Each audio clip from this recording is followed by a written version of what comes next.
This was really a marriage of two people and two cuisines with Mexico and Italy.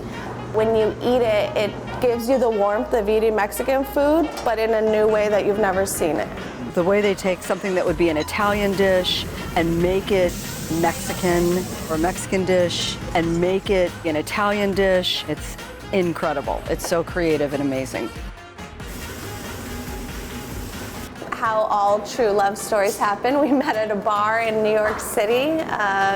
He was opening a restaurant not too far from where I worked, and he needed a chef, so we began to talk.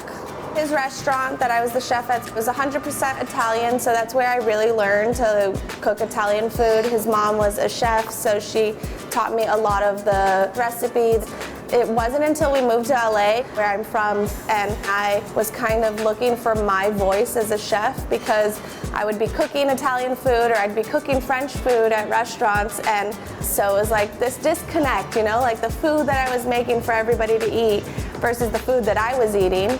And so I started to kind of take a real dive into both cuisines, and I found so many similarities that it was just kind of like an aha moment. So one dish is our elote agnolote. So it's Mexican street corn but put into ravioli. We house make our tajin. The cotija we source just straight from a Mexican producer.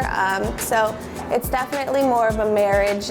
We're trying to marriage to two cuisines that everybody thinks they're so different, but there is so many similarities that we don't realize on a daily basis. Also in our culture, the way we live, we have very similar cultures. I think the Italian food and the Mexican food, when you hear this separate, you don't have an idea how they're gonna combine. But I think they are doing really good. I feel like a lot of our sauces in Mexico are they take days to make. Like mole, for example, is just like such a labor of love. And I found a lot of that with like the braises of Italy, you know, the brazzatos or the ragùs that go into the pasta dishes. I think it was also like the techniques of cooking. The cheeses. There's a cheese in Mexico, requesón, and there's a cheese in Italy, ricotta. They're so similar. Like, I don't think if I gave you a taste test, you'd probably be like, I don't know which one is which.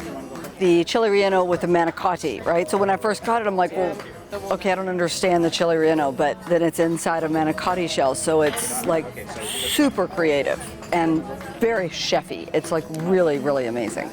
I think I'd always cringe when I heard the word fusion, because I think fusion is just so in your face, like Sushi-Burrito. And this was really a marriage of two cuisines. I wanted it to be like, wow, that's like so thoughtful.